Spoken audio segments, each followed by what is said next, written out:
എല്ലാവർക്കും നമസ്കാരം. അപ്പോൾ നമുക്ക് ഇന്ന് എത്തിക്സ് ഇൻ അഡ്മിനിസ്ട്രേഷൻ എന്ന ഒരു പാർട്ടും സിലബസിലെ, അതിനുശേഷം അക്കൗണ്ടബിലിറ്റി ആൻഡ് ട്രാൻസ്പെറൻസി ഈ ഭാഗവും നമുക്ക് തീർക്കാം. ഓക്കെ, അപ്പോൾ ഫസ്റ്റ് നമുക്ക് എത്തിക്സ് ഇൻ അഡ്മിനിസ്ട്രേഷൻ എന്താ നോക്കാം. എത്തിക്സ് ഇൻ അഡ്മിനിസ്ട്രേഷൻ കുറച്ച് വൈഡായിട്ടുള്ള ഒരു ഏരിയ ആണ്. നിങ്ങൾ UPSC ഒക്കെ എന്താ പറയുക ട്രൈ ചെയ്യുന്നവർക്ക് അറിയാം, ഇത് എത്തിക്സിൻ്റെ ഒരു പാർട്ട് തന്നെ ഉണ്ട്. ഓക്കെ, അപ്പോൾ ഇത് വളരെ വാസ്റ്റ് ആയിട്ടൊരു ഏരിയ ആണ്. അതിൻ്റെ ഒരു ഇൻട്രൊഡക്ഷൻ എന്നുള്ള രീതിയിൽ വളരെ പ്രധാനപ്പെട്ട കുറച്ച് കാര്യങ്ങൾ മാത്രമാണ് ഇതിൽ ഡിസ്കസ് ചെയ്യുന്നത്. ഒരു മിനിറ്റ്, ഞാൻ അതിൽ മെസ്സേജ് ചെയ്തിട്ടുണ്ടായിരുന്നു സ്റ്റുഡൻസ് കോർണറിൽ അല്ലേ. ഓക്കെ, അതൊക്കെ ചെയ്യാം. അപ്പോൾ വളരെ എന്താ പറയുക കുറച്ച് വാസ്റ്റ് ആയിട്ടുള്ള ഒരു ഏരിയ ആണ്. അതിൻ്റെ ഒരു നമുക്ക് ഈ സെക്രട്ടേറിയറ്റ് അസിസ്റ്റൻറ്റിൻ്റെ സിലബസിനെ കമ്പയർ ചെയ്ത് നോക്കുമ്പോൾ നമുക്ക് അത്രയധികം വലിയ പാർട്ട് വിവിധ തരം എത്തിക്കൽ ഡയലമസ്, അതുപോലെ തന്നെ ഒരുപാട് തിയറീസ് ഉണ്ട്. യൂട്ടിലിറ്റേറിയൻ തിയറി, ഓണ്ടോളജി, കാണ്ട്, ഇങ്ങനെയൊക്കെയുള്ള കാര്യങ്ങളൊന്നും നമുക്ക് അത്ര ഡീറ്റെയിൽ ആയിട്ട് നമുക്ക് പോകാൻ പറ്റില്ല.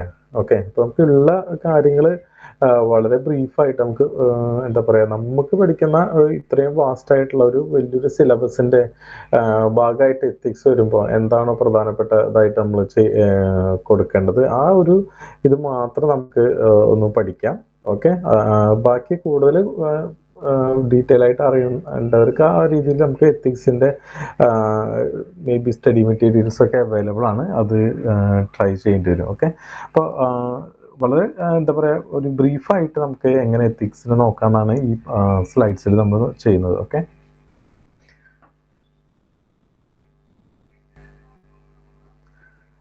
എത്തിക്സ് എന്ന് പറഞ്ഞു കഴിഞ്ഞാൽ നമുക്ക് ഒരു മനുഷ്യന്റെ പെരുമാറ്റം അത് എങ്ങനെ അതിൻ്റെ നിയന്ത്രിക്കുന്ന കുറച്ച്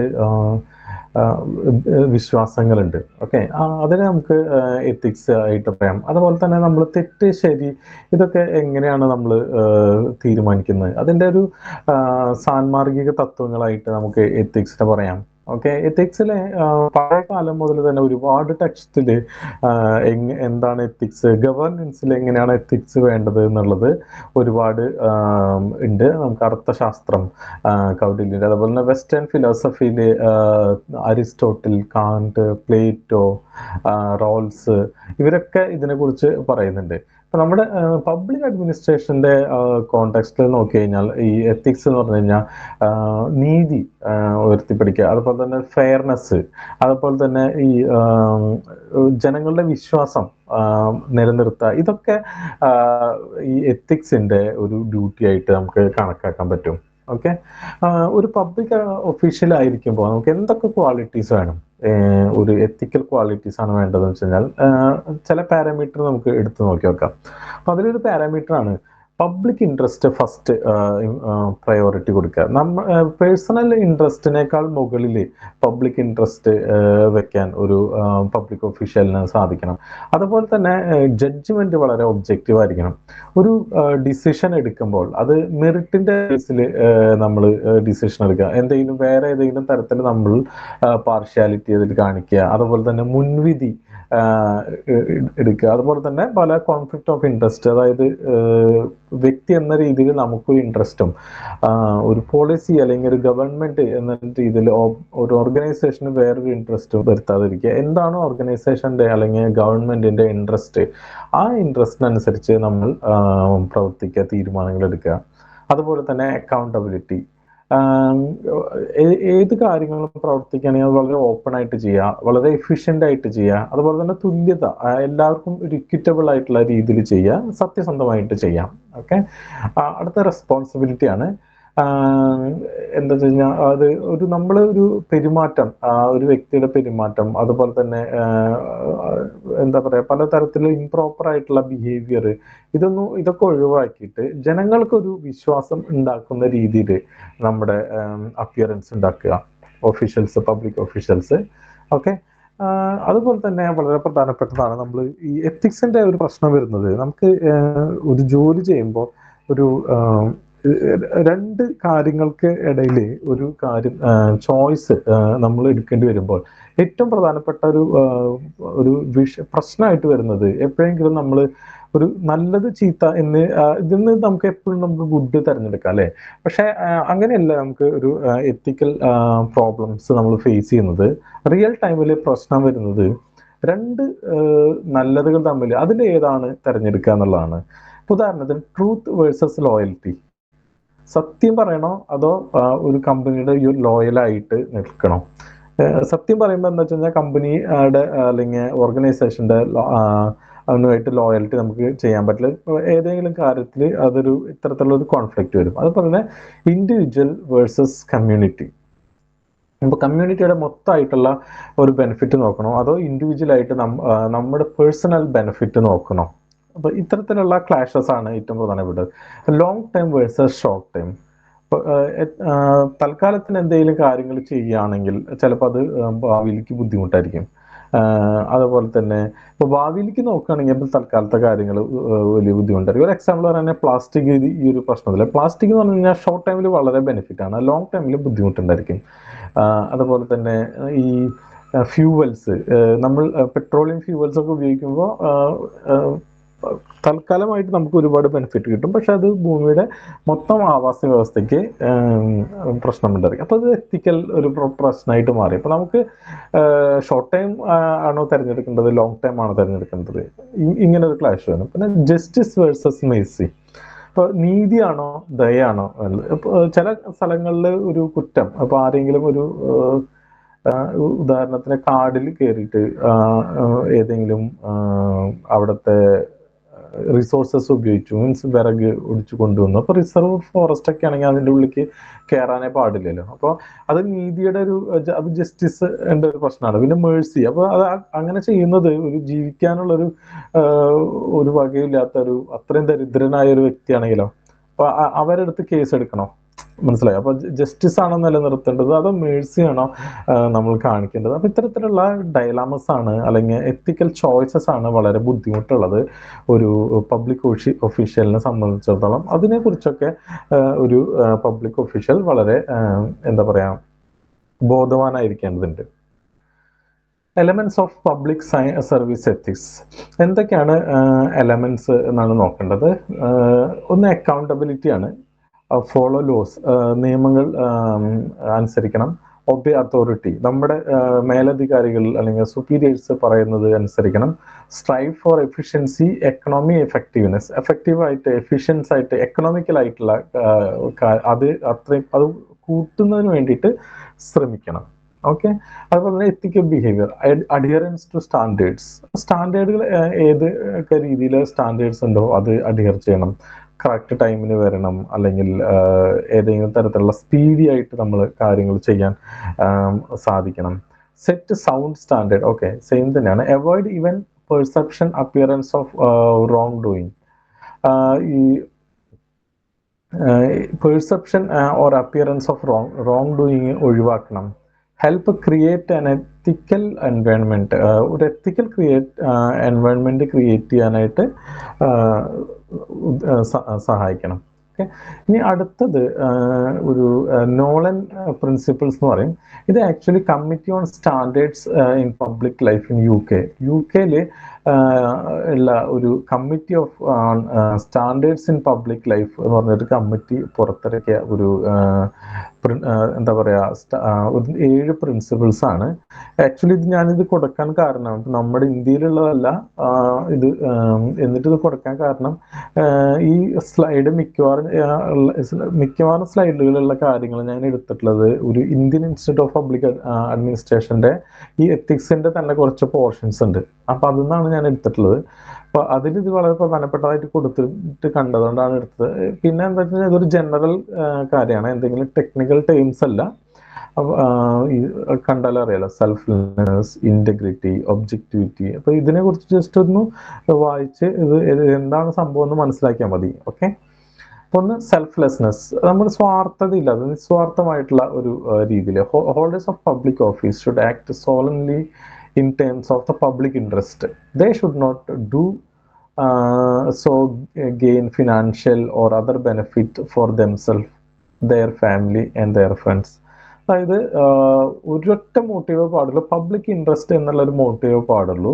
ഈ ഫിനാൻഷ്യൽ ബെനിഫിറ്റിന് വേണ്ടിയിട്ട്, അതായത് സ്വന്തം ഫിനാൻഷ്യൽ ബെനിഫിറ്റിനോ ഫാമിലിയുടെ ഫ്രണ്ട്സിൻ്റെ ഫിനാൻഷ്യൽ ബെനിഫിറ്റിന് വേണ്ടിയിട്ടോ പ്രവർത്തിക്കരുത്. അത് integrity. Holders of a public office should not place themselves under any financial or other obligation to outside individuals or organizations that might seek to influence them in the performance of their official duty. Integrity വളരെ പ്രധാനപ്പെട്ടതാണ് എത്തിക്സിൽ. ഒരു integrity എന്ന് പറഞ്ഞു കഴിഞ്ഞാൽ നമ്മൾ എന്താണ് പറയുന്നത് അതാണ് ചെയ്യുന്നത്. ഓക്കെ, അത് തന്നെ ചെയ്യാനുള്ള നമ്മുടെ ഒരു ക്വാളിറ്റി. ഉദാഹരണത്തിന് പറയുന്നതെന്ന് പറഞ്ഞു കഴിഞ്ഞാൽ, നമ്മൾ കമ്പനിയെ അല്ലെങ്കിൽ ഒരു ഓർഗനൈസേഷൻ നിങ്ങളോട് ഏത് രീതിയിലാണ് പ്രവർത്തിക്കാൻ എക്സ്പെക്ട് ചെയ്യുന്നത്, അത് ആ രീതിയിൽ തന്നെ നിങ്ങൾ ചെയ്യണം. അതല്ലാതെ ഇപ്പൊ ഉദാഹരണത്തിന് ഇതിൽ പറയുന്നില്ല, obligation to the outside individuals അവർ ഓർഗനൈസേഷൻസ്. നിങ്ങൾ ഒരു കമ്പനിക്ക് ആണ് ഒബ്ലിഗേഷൻ വേണ്ടത്, അതിന് പകരം വേറെ ഔട്ട്സൈഡ് ഇൻഡിവിജ്വൽസിനോടോ ഓർഗനൈസേഷനോടോ നിങ്ങൾക്ക് ഒബ്ലിഗേഷൻ ഉണ്ടെങ്കിൽ എന്താണ് സംഭവിക്കുക? അപ്പൊ അവർക്ക് വേണ്ടിയിട്ട് ഈ കമ്പനിയിൽ നിന്നുകൊണ്ട് തന്നെ നിങ്ങൾ അവർക്ക് ചിലപ്പോൾ വിവരം ചോർത്തായിരിക്കാം, അല്ലെങ്കിൽ അവർക്ക് ബെനിഫിറ്റ് ഉള്ള ഏതെങ്കിലും തരത്തിലുള്ള ഡിസിഷൻസ് എടുക്കുകയായിരിക്കാം. ഇതൊക്കെ ഇന്റഗ്രിറ്റിക്ക് എഗെയിൻസ്റ്റ് ആണ്. Okay, objectivity in carrying out public business including making public appointments, awarding contracts, recommending individuals for rewards and benefits. Holders of the public office should make choices on merit and facts, not on personal judgements. നമ്മുടെ personal ജഡ്ജ്മെന്റ്സിലല്ല, ഒബ്ജക്റ്റീവായിട്ട് കാര്യങ്ങൾ കാണണം. അത് ഏതെങ്കിലും ഒരു തീരുമാനം എടുക്കണമെങ്കിൽ അത് വളരെ മെറിറ്റായിട്ട് അല്ലെങ്കിൽ വസ്തുതാപരമായിട്ട് നമ്മൾ കാര്യങ്ങളെ കാണണം. ഏതെങ്കിലും തരത്തിൽ നമ്മൾക്ക് പേഴ്സണൽ ഗ്രഡ്ജ് ഉണ്ടെങ്കിലോ, അല്ലെങ്കിൽ നമ്മൾ നേരത്തെ തന്നെ പറഞ്ഞിട്ടുണ്ടായിരുന്നല്ലോ, ഒരു പ്രിജുഡിസ് ആയിട്ടോ ഒക്കെ നമ്മൾ ഇതിനെ ഒരു തീരുമാനം എടുക്കരുത്. അതാണ് ഈ ഒബ്ജക്റ്റിവിറ്റിയിൽ പറയുന്നത്. അക്കൗണ്ടബിലിറ്റി അടുത്തത്. Holders of the office are accountable for their decision and actions to public and must submit themselves to whatever scrutiny is appropriate to their office. Accountability നമ്മൾ ഡീറ്റെയിൽ ആയിട്ട് പഠിക്കും. ഇപ്പോൾ നമുക്ക് വിടാം. ഓപ്പൺനെസ് എന്ന് പറഞ്ഞു കഴിഞ്ഞാൽ, holders of the public office should be as open as possible about all the decision and actions they take. They should give reasons for their decisions and restrict information only when the wider public interest clearly demands. അതായത് ഒരു public ഓഫീസിലെ ആക്ഷൻസിനെ കുറിച്ചോ അല്ലെങ്കിൽ അവരുടെ പ്രോഗ്രാമിനെ കുറിച്ചോ പബ്ലിക്കിന് awareness ഉണ്ടായിരിക്കണം. ഇനി അത് എന്തെങ്കിലും തരത്തിലൊരു കാര്യങ്ങൾ രഹസ്യ സ്വഭാവം കാണിക്കുന്നുണ്ടെങ്കിൽ അത് അത്തരത്തിലുള്ള ഒരു പബ്ലിക് ഇൻട്രസ്റ്റിന്റെ ആവശ്യം കൂടി അതിലുണ്ടായിരിക്കണം. ഇപ്പൊ ഉദാഹരണത്തിന് ഏതെങ്കിലും സ്ത്രീകൾക്കെതിരായിട്ടുള്ള ഒരു എന്താ പറയാ ക്രൈം, അപ്പൊ ആ സ്ത്രീയുടെ പേര് നമ്മൾ ഓപ്പൺ ആക്കില്ലല്ലേ, അപ്പൊ അത് ട്രാൻസ്പെറൻസിക്ക് എതിരല്ല, അത് പബ്ലിക് ഇൻട്രസ്റ്റ് ആണ്, അവരുടെ ഡിഗ്നിറ്റിനെ ബാധിക്കുന്ന ഒരു സംഭവമാണ്. ഓക്കെ, ഈ ഓപ്പൺനെസ് എന്ന് പറഞ്ഞു കഴിഞ്ഞാൽ ട്രാൻസ്പെറൻസി തന്നെയാണ്. ഇത് നമ്മൾ കൂടുതലായിട്ട് ഇതിന്റെ അടുത്ത ഭാഗത്തിൽ അക്കൗണ്ടബിലിറ്റി ആൻഡ് ട്രാൻസ്പെറൻസിയിൽ പഠിക്കും. ഹോണസ്റ്റി, സത്യസന്ധത പുലർത്തണം. അതേപോലെ ലീഡർഷിപ്പ്, നല്ല ലീഡർഷിപ്പ് ക്വാളിറ്റി ഉണ്ടായിരിക്കുകയും വേണം. എന്തെങ്കിലും ഇതുവരെ പറഞ്ഞതിൽ ഡൗട്ട്സ് എന്തെങ്കിലും ഉണ്ടോ? ക്ലിയർ ആണോ അതോ സ്പീഡ് ആവുന്നുണ്ടോ? ഓക്കെ, അടുത്തത് രണ്ട് ഡയലമസ്. ഞാൻ പറഞ്ഞല്ലോ, ഈ എത്തിക്കൽ ഡയലമസ് വളരെ വാസ്റ്റ് ആയിട്ടൊരു ഏരിയയാണ് UPSC-യിൽ. ഇപ്പൊ UPSC ഒക്കെ പഠിച്ച ആൾക്കാർക്ക് ഇത് കൂടുതലായിട്ട് അറിയാമെന്ന് വിചാരിക്കുന്നു. അപ്പൊ ഇതിൽ ഞാൻ ഒറ്റ സ്ലൈഡിൽ ഇത് ഒതുക്കുകയാണ്. ഓക്കെ, എനിക്കറിഞ്ഞൂടെ എത്തിക്സ് ഇൻ അഡ്മിനിസ്ട്രേഷൻ എന്ന സിലബസിൽ എഴുതിയിട്ട് അതിൽ എത്രത്തോളം ഇതിന്റെ ഡീപ്പായിട്ട് പോകുമെന്ന് അറിയില്ല. അപ്പൊ ഞാൻ ജസ്റ്റ് നിങ്ങളോട് പറയാണ്, ആരെങ്കിലും ഇത് കാണുന്നില്ല, ഇത് വളരെ വാസ്റ്റായിട്ട് ഇതിന്റെ ഡീറ്റെയിൽസ് മീൻസ് ഇതിന്റെ നോട്ട്സും കാര്യങ്ങളൊക്കെ അവൈലബിൾ ആണ്. കൂടുതലായിട്ട് ഡീപ്പായിട്ട് പോകാൻ താല്പര്യമുള്ളൂ, മീൻസ് സിലബസ് ഒക്കെ കവർ ചെയ്തിട്ടുള്ള ആൾക്കാർക്ക് കൂടുതലായിട്ട് ഡീപ്പായിട്ട് പോകണമെന്നുണ്ടെങ്കിൽ ഇതൊക്കെ എത്തിക്സ് ഒക്കെ കുറച്ചുകൂടി കൂടുതലായിട്ട് എടുക്കാം. ഓക്കെ, മീൻസ് സ്വയമായിട്ട് മെറ്റീരിയൽസ് ഒക്കെ തപ്പി പിടിച്ച് വായിക്കാം. ഓക്കെ, ജസ്റ്റ് ഞാൻ 2 ഡൈലാമസ് ആണ് പറയുന്നത്, മോറൽ ഡൈലാമസ്, ഓർഗനൈസേഷണൽ ഡൈലാമസ്. ഇത് എങ്ങനെ ഏത് തരത്തിലുള്ളതാണെന്ന് പറഞ്ഞു കേട്ടോ. കേസായിട്ട് ഒരുപാട് ഡൈലാമസ് ഒക്കെ ഉണ്ട് എത്തിക്സിൽ. അതൊന്നും ഒരു സെക്രട്ടേറിയറ്റ് അസിസ്റ്റന്റിന് പഠിക്കേണ്ടതില്ല എന്നുള്ളൊരു ധാരണയിലാണ് ഞാൻ ക്ലാസ് എടുക്കുന്നത്. ഓക്കെ, അതെ, ഡയലമ എന്ന് പറഞ്ഞാൽ നമുക്ക് ഒരു കറക്റ്റ് ആയിട്ടുള്ള ഡിസിഷൻ എടുക്കാൻ പറ്റാത്ത ഒരു മൈൻഡ് സെറ്റ് ഉണ്ടാവില്ല നമുക്ക്. ഇതാണോ ശരി, അതാണോ ശരി, അതാണോ ചെയ്യേണ്ടത്, ഇതാണോ ചെയ്യേണ്ടത് എന്നുള്ള ഒരു ധാരണ. നീതു ഹാൻഡ് റൈസ് ചെയ്ത് കൈ തട്ടിയതാണോ?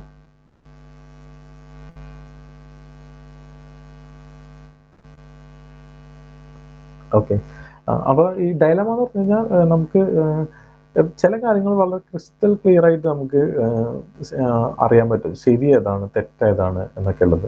പക്ഷെ ഈ പറഞ്ഞ ഡയലമാസ് എന്ന് പറഞ്ഞു കഴിഞ്ഞാൽ ചില സമയത്ത് നമ്മൾ ഇത് ചെയ്ത് കഴിഞ്ഞാൽ ഒരുപക്ഷെ നമുക്ക് പേഴ്സണലി വളരെ എന്താ പറയാ ഡാമേജ് പറ്റുന്ന കാര്യങ്ങളായിരിക്കാം.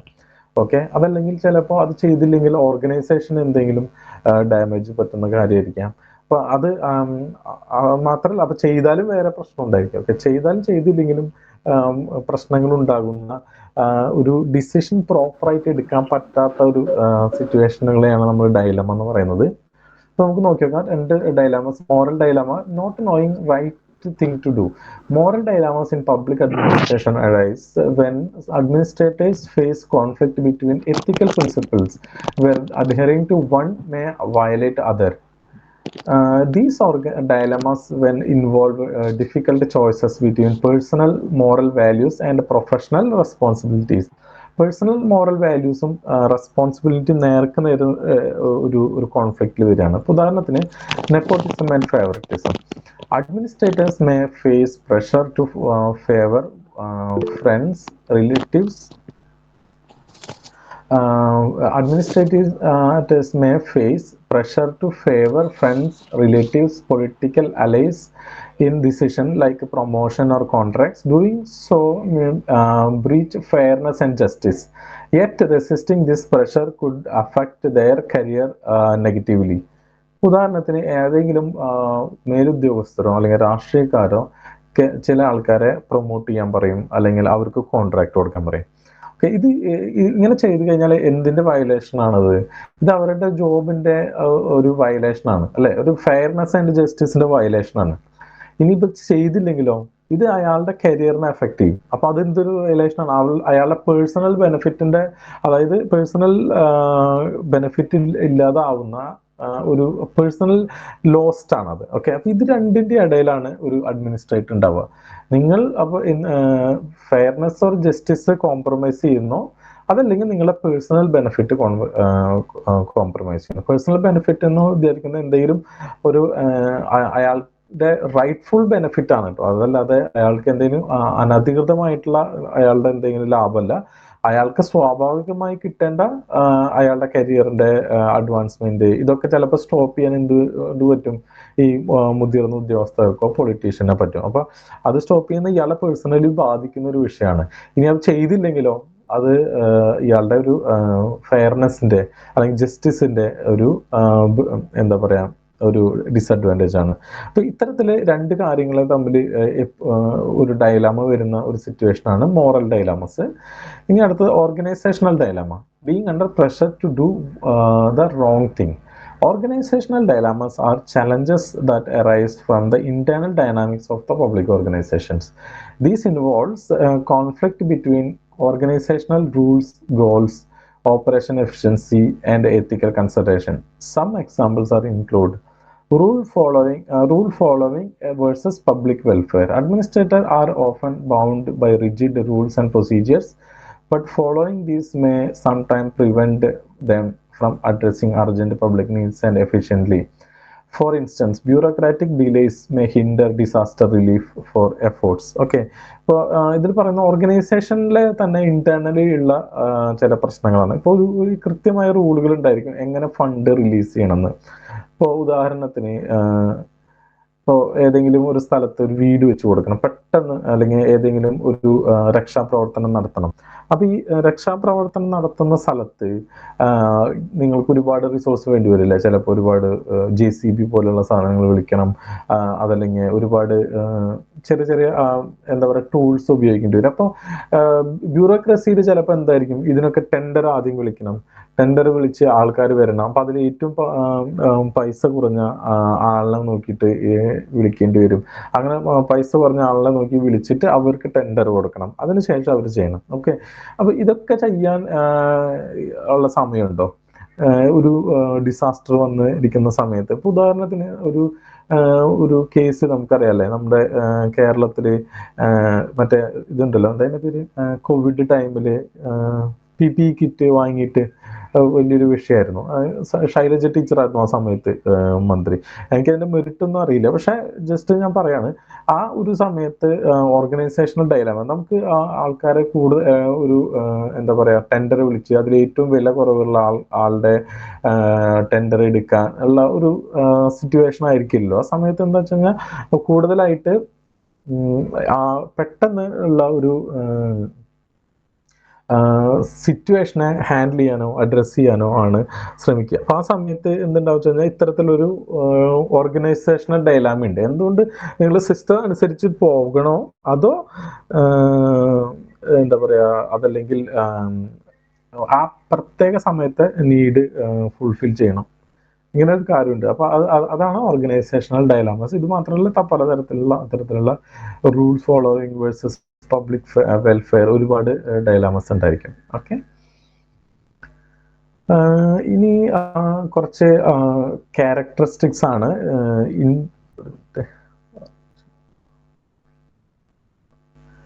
അർജുൻ ആക്സിഡന്റ്.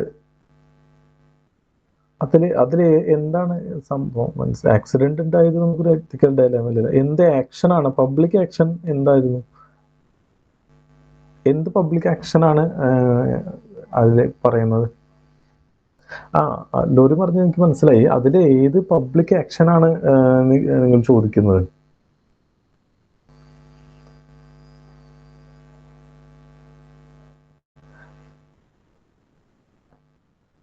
അത് എന്തെങ്കിലും അൺമ്യൂട്ട് ചെയ്ത് ചോദിച്ചോളൂ, എനിക്ക് അത് അർജുന്റെ ആക്സിഡന്റ് ഒരു ആക്സിഡന്റ് ആണ്, അതിൽ നമുക്കൊന്നും ചെയ്യാനില്ല. അതിനുശേഷം പബ്ലിക്കിന്റെ ആക്ഷനുകൾ ഉണ്ടല്ലോ, ആ ആക്ഷനുകളിൽ എന്താണ് റെഫർ ചെയ്യുന്നതാണ് ഞാൻ ചോദിക്കുന്നത്. എന്ത് പബ്ലിക് ആക്ട് ആണ് ചോദിക്കുന്നത്? ഡിലേ. ഓക്കെ, 2 സ്റ്റേറ്റ് തമ്മിൽ തീരുമാനിച്ച് ആണ് ചെയ്തത്. ഓക്കെ, അതിൽ ഒരു എത്തിക്കൽ ഡയലാമ ഉണ്ടായിരുന്നോ ഒന്ന്? മീൻസ് ഓക്കെ, അതിനെക്കുറിച്ച് കൂടുതൽ എനിക്കറിയില്ല, ആരെങ്കിലും അറിയണ്ടെങ്കിൽ, മീൻസ് എനിക്ക് സംഭവം മനസ്സിലായി. അതിനെ ഒരു എത്തിക്കൽ ഡയമെൻഷനിൽ എക്സ്പ്ലെയിൻ ചെയ്യാൻ എനിക്കത്ര വശം പോരാ. മീൻസ് ഡിലേ ഉണ്ടായെന്ന് വെച്ച് കഴിഞ്ഞാൽ അവിടുത്തെ ആൾക്കാർ, മീൻസ് കർണാടക ഗവൺമെന്റ് അറിയാലോ, ആൾക്കാർ ചില സ്ഥലങ്ങളിലുണ്ടല്ലോ ഈ പറഞ്ഞ മീഡിയ ഇതൊക്കെ വരുമ്പോഴാണ് ഒരു ആൾക്ക് വേണ്ടിയിട്ട് എത്രത്തോളം റിസോഴ്സസ് ചെലവാക്കും, അതുപോലെ തന്നെ ആ സമയത്ത് ഈ റിസോഴ്സസ് ചെലവാക്കി രക്ഷാപ്രവർത്തനം നടക്കുന്ന സമയത്ത് തന്നെ മണ്ണിടിഞ്ഞ അതിലേക്ക് കൂടുതൽ ആൾക്കാർ മരിക്കും. ഓക്കെ, അപ്പൊ അതൊക്കെ വേണമെങ്കിൽ അവർ കൺസിഡർ ചെയ്തിട്ടുണ്ടായിരിക്കാം. അതിൽ അത്രത്തിലൊരു എത്തിക്കൽ ഡയലാമ വെച്ച് പറയാൻ അറിഞ്ഞൂടാ. സിറ്റുവേഷൻ മോശമായിരുന്നു, നേച്ചർ തന്നെ മോശമായിരുന്നു, അതന്നെ. അതൊക്കെ നിങ്ങൾ ഓരോരുത്തർ മനസ്സിലാക്കി അതിന്റെ നിങ്ങളുടേതായിട്ടുള്ളൊരു അഭിപ്രായം രൂപപ്പെടുത്തായിരിക്കും നല്ലത്. ഓക്കെ, നമുക്ക് ഇന്റഗ്രിറ്റി എന്നുള്ള ഒരു ഇത്, അതിലെനിക്ക് അഭിപ്രായം ഇല്ല എന്നല്ല കേട്ടോ, പക്ഷെ എനിക്കത് ഒരു ആധികാരികമായിട്ട് എനിക്ക് പറയാൻ അറിയില്ല, വെറുതെ എന്തെങ്കിലും പറഞ്ഞിട്ട് കാര്യമില്ലല്ലോ, അതുകൊണ്ടാണ് ഞാനത് ഒഴിവാക്കുന്നത്. ഓക്കെ, അപ്പോൾ നമുക്ക് ഇന്റഗ്രിറ്റിയുടെ കാര്യങ്ങൾ നോക്കാം. ഇന്റഗ്രിറ്റി ഞാൻ നേരത്തെ പറഞ്ഞിട്ടുണ്ടായിരുന്നു, വളരെ പ്രധാനപ്പെട്ട ഒരു സംഭവമാണ്. അപ്പൊ ഇന്റഗ്രിറ്റിയുടെ എനിമീസ് അല്ലെങ്കിൽ എന്തൊക്കെ ഉണ്ടെങ്കിലാണ് ഇന്റഗ്രിറ്റി ഉണ്ടാവാതിരിക്കുക എന്നുള്ള കുറച്ച് പോയിന്റ്സ് ഉണ്ട്. ആ പോയിന്റ്സ് നമുക്ക് നോക്കി നോക്കാം എന്തൊക്കെയാണെന്നുള്ളത്. ഓക്കെ, ഇതൊക്കെയാണ്, ഇത് ഡീറ്റെയിൽ ആയിട്ട് പറയുന്നുണ്ട് അടുത്ത സ്ലൈഡിൽ. ഒന്ന്, കോംപ്ലസൻസി.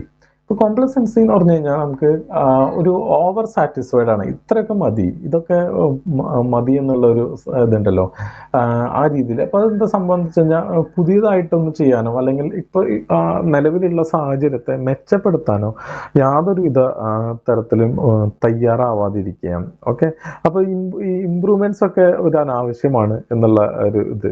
അപ്പൊ എന്താ ഇതുകൊണ്ട് എന്താണ്ടാവുക വെച്ച് കഴിഞ്ഞാൽ lack of vigilance contributing to the ethical labs and reduced accountability.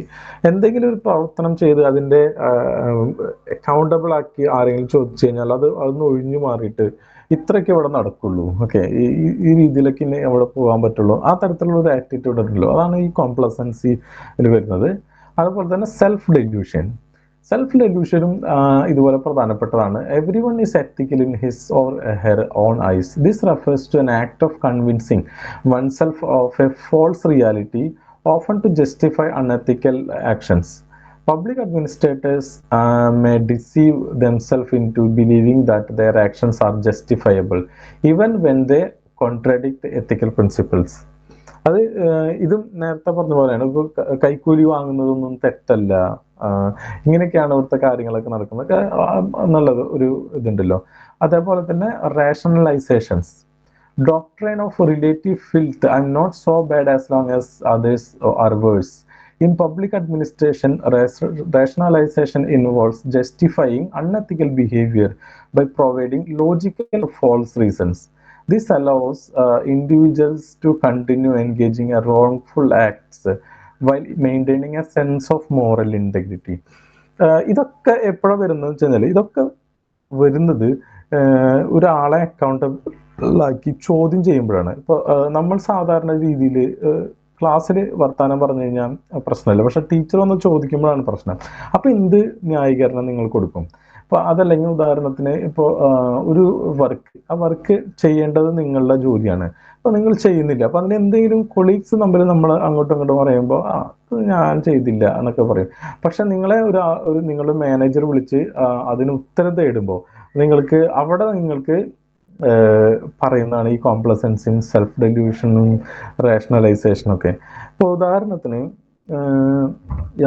Reason, correct ആയിട്ടുള്ള റീസൺ, ഉദാഹരണത്തിന് ഇപ്പോൾ ആരെങ്കിലും ചോദിച്ചു, ഓക്കെ നീ എന്തുകൊണ്ട് ഈ കാര്യം ചെയ്തില്ല, അപ്പൊ അതിന് ഉത്തരം എന്ന് പറയുന്നത് നിങ്ങൾക്കറിയാലോ, അതിന് കറക്റ്റ് ഉത്തരം കൊടുക്കണം. അപ്പൊ അതിന് ഉത്തരം പറയുന്നത് അവനും ചെയ്തില്ലല്ലോ, ഇവിടെ ആരും ചെയ്യുന്നില്ലല്ലോ, പിന്നെ എന്തിനു ഞാൻ ചെയ്യുന്നത്?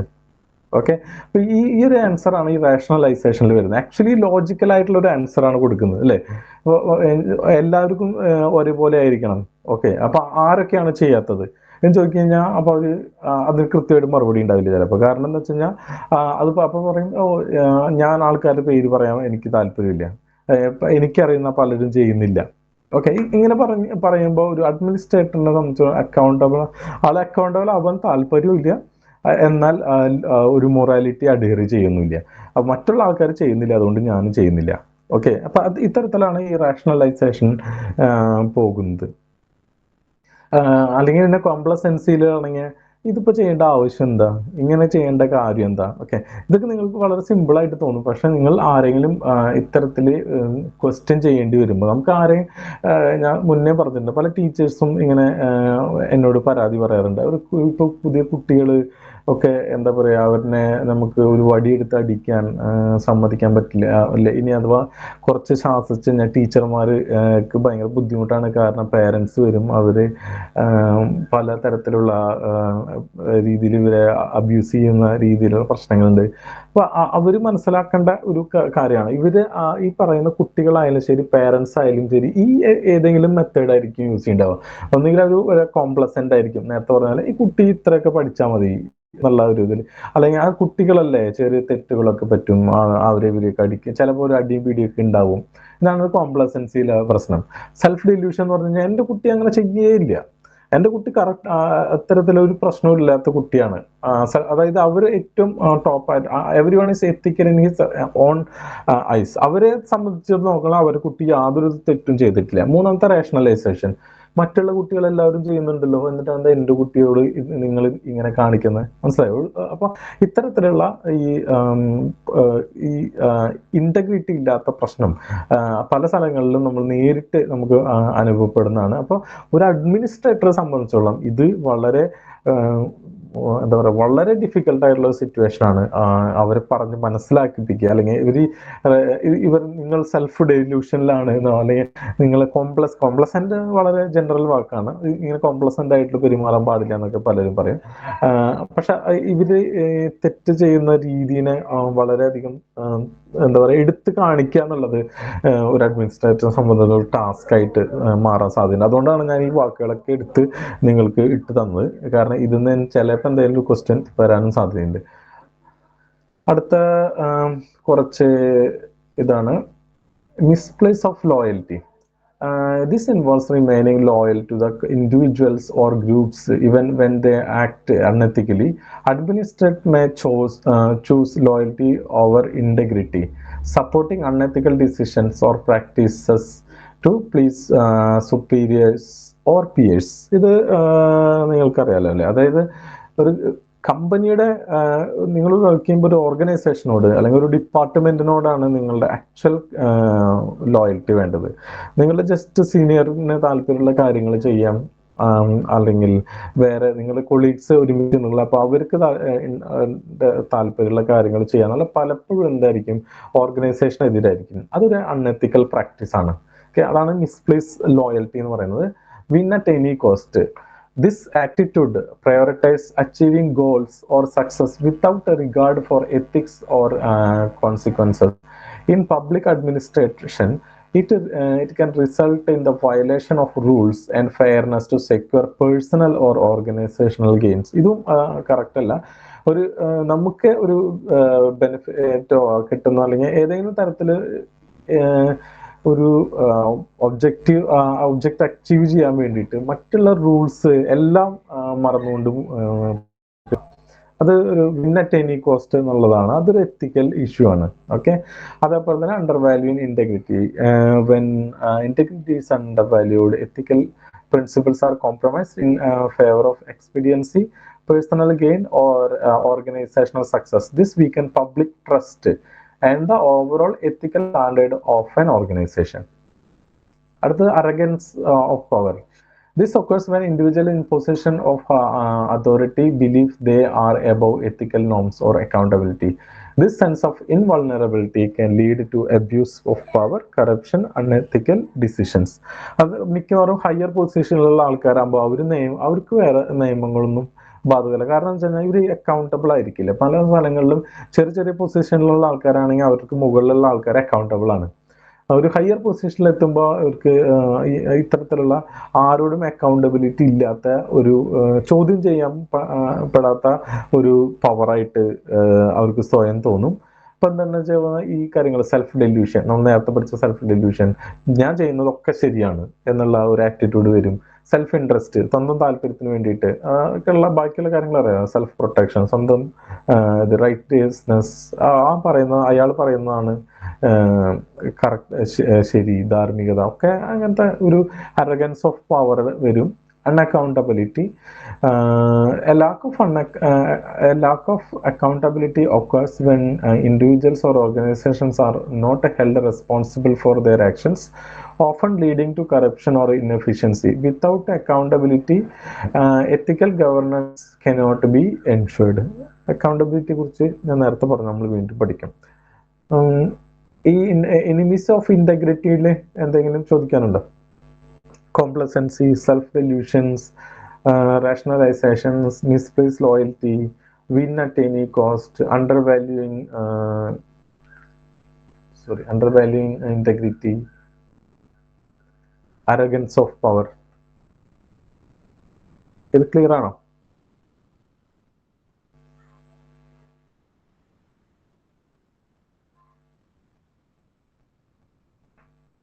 ഓക്കെ ഓക്കെ, അപ്പോൾ ഇത്രയാണ് നമുക്ക് എത്തിക്സിലുള്ളത്. അടുത്ത ക്ലാസ് നമുക്ക് transparency and undervalue integrity. ഒരു minute.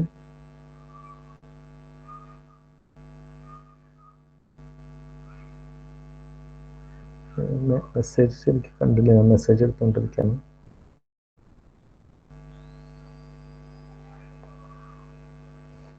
Okay, undervalue integrity. When integrity is undervalued, ethical principles are compromised in favor of expediency, personal gain, or organizational success. This weakens public trust and the overall ethical standard of an organization. Integrity undervalue ചെയ്യുമ്പോഴേ means നേരത്തെ ഞാൻ പറഞ്ഞല്ലോ എന്താണ് integrity എന്നുള്ളത്.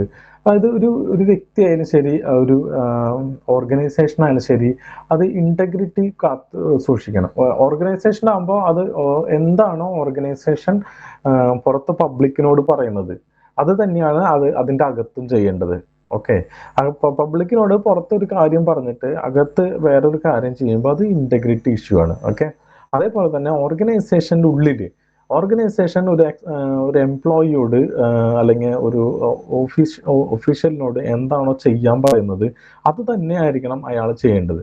അതല്ലാതെ ഓർഗനൈസേഷന്റെ interest വേറെയും ഇദ്ദേഹം വേറെ ഏതെങ്കിലും തരത്തിലുള്ള പ്രവർത്തനങ്ങൾ ചെയ്യുകയാണെങ്കിൽ നമുക്ക് ഓർഗനൈസേഷൻ സക്സസിന് വേണ്ടിയിട്ട് ഓർഗനൈസേഷൻ തന്നെ ഇന്റഗ്രിറ്റി കോംപ്രമൈസ് ചെയ്യുന്നുണ്ട്. അതിൻ്റെ ഉദാഹരണങ്ങളുണ്ട്. അതിൽ ഞാൻ ലാസ്റ്റ് ഇതിൻ്റെ അക്കൗണ്ടബിലിറ്റി ആൻഡ് ട്രാൻസ്പെറൻസിയിൽ ഞാൻ കാണിച്ചു തരാം എന്താണ് അതിൻ്റെ ഉദാഹരണങ്ങളെന്ന്. ഓക്കെ, അപ്പം ഇതൊക്കെ ചെയ്യുമ്പോൾ എന്താ വെച്ച് കഴിഞ്ഞാൽ ഇത് എന്ത് ചെയ്യും, പബ്ലിക് ട്രസ്റ്റ്, ഇപ്പോൾ ഒരു പൊതുവിശ്വാസത നഷ്ടപ്പെടുത്തും. അതേപോലെ തന്നെ ഒരു ഓർഗനൈസേഷന്റെ എത്തിക്കൽ സ്റ്റാൻഡേർഡ്സ് ഇല്ലാതാവും. ഇതിന് കൃത്യമായിട്ട് ഉദാഹരണങ്ങൾ ലാസ്റ്റ് സ്ലൈഡിലുണ്ട്. അത് ഞാൻ അക്കൗണ്ടബിലിറ്റി ആൻഡ് ട്രാൻസ്പെറൻസിയിൽ ഞങ്ങൾക്ക് കാണിച്ചു തരാം. ഓക്കെ, അപ്പൊ ഇത്രയാണ് എത്തിക്സിലുള്ളത്. നമുക്ക് അക്കൗണ്ടബിലിറ്റി ആൻഡ് ട്രാൻസ്പെറൻസി നോക്കാം.